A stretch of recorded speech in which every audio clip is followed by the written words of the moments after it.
والشمس وضحاها والقمر إذا تلاها والنهار إذا جلاها والليل إذا يغشاها والسماء وما بناها والأرض وما طحاها ونفس وما سواها فألهمها فجورها وتقواها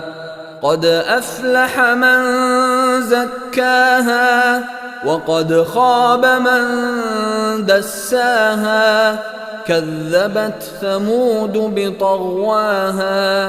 إذ انبعث أشقاها فقال لهم رسول الله ناقة الله وسقياها